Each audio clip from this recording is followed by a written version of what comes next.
Hey, I'm Rita Ora and I'm about to take you through my favorite Instagram photos. Well, sort of, kind of. This is amazing because this picture was basically taken at my friend's house. He's got a ball pit in his house. He is a crazy person and he's also one of my writers and producers, and I just thought, why not take this picture in a full head-to-toe Nina Ricci look? This is my mood of just having loads of balls around me. If you know, colourful ones. Oh, you guys are so dirty-minded.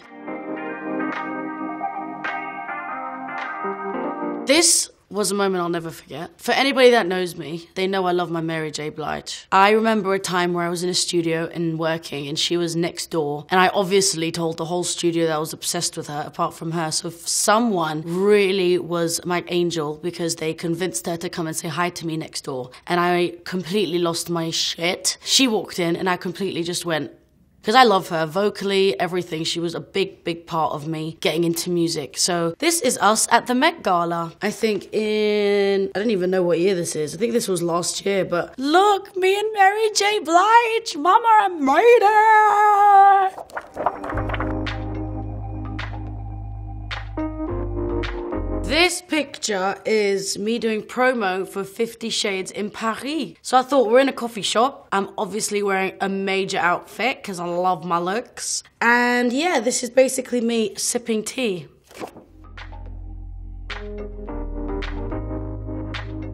So, there comes a time where one must explain themselves, I guess. This was me, topless, eating a cake with the fur hat on. Don't really know how to explain this, apart from I didn't want to put clothes on. I wanted to eat my dessert after a long day, and I had a furry / Jamiroquai inspired hat. And this was basically me saying, why not? So, why not? I was really lucky enough to sing at the March of Our Lives, which was for the gun control in the US. I was truly moved because obviously being from the UK, it's completely different over here in the States, and I just really wanted to show my support, and I sang a beautiful song and everybody sang back. And I made a really emotional speech because I felt really empowered by just everybody just being there, and just singing was awesome. So I hope that helped.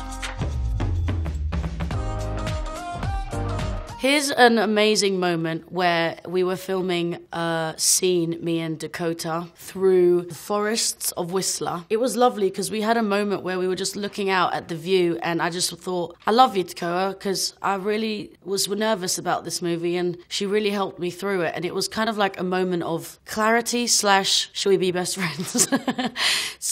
/ her dog just, completely photobombing the whole picture. So it's really cool seeing things like this because you forget what you post on Instagram sometimes, and when you get reminded, it's kind of like, oh yeah, I remember that. I love you, Dakota Johnson, but this was a great picture for me for many reasons. So yeah.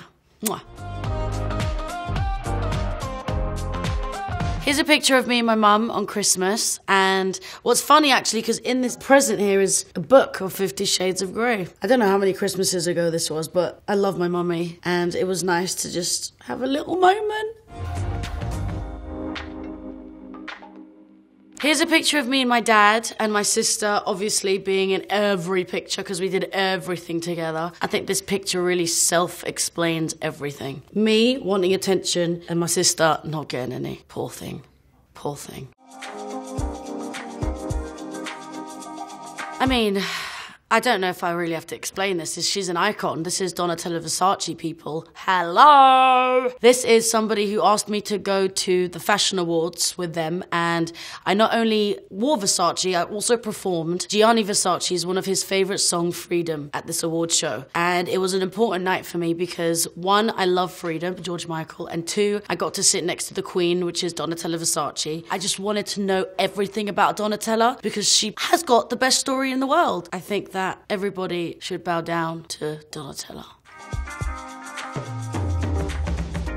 Well, me and one of my hairdressers love to play dress up, and after a long day of shooting, I had this wig that I never really ended up using, and I thought it would be really awesome to take a picture of it because it's a gold wig that looks like it's made out of rock. And I just thought to myself, why not pose and look pretty and pretend to get my groove on? And in reality, nobody really knows through these pictures that I'm a complete geek. I'm watching a movie and I'm in bed and I'm like, Dusk Till Dawn, awesome film. And like Quentin Tarantino, George Clooney, we know the drill. And I'm just like, oh my God, who is the woman holding the snake? That's Salma Hayek, ladies and gentlemen. And then I saw her the next day at this Vogue party and I was like, oh my God, I have to take a picture with you because I fancy her so much. She's like so hot. And obviously I just thought to myself, you know what? When else am I going to ask for this photograph? And she looked at me and she said, can I take a picture with you? I was like, what? Yeah, you can. And then this was a picture off. So here we are, being cute. Here is another picture of someone I love. Adriana Lima is the hottest woman, or one of, that I've ever seen, and also extremely nice. And this was really funny because I met her that night and she was like, oh, I've got to go to New York in the morning. And I was flying to New York that night because I flew in for this Prada event. And I just said, hey, why don't you come on the plane with me? And she thought, okay, cool. So that night I gave her a free ride on the plane and we've become friends ever since. Love you, Adriana.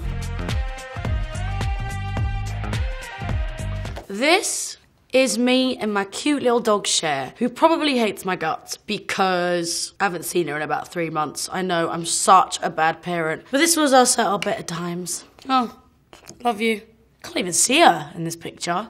Shows you how much of a good parent I am. Thank you to everybody who's been skipping through my Instagram photos with me. I hope you liked them. And if you don't, you're crazy. But if you do, I love you.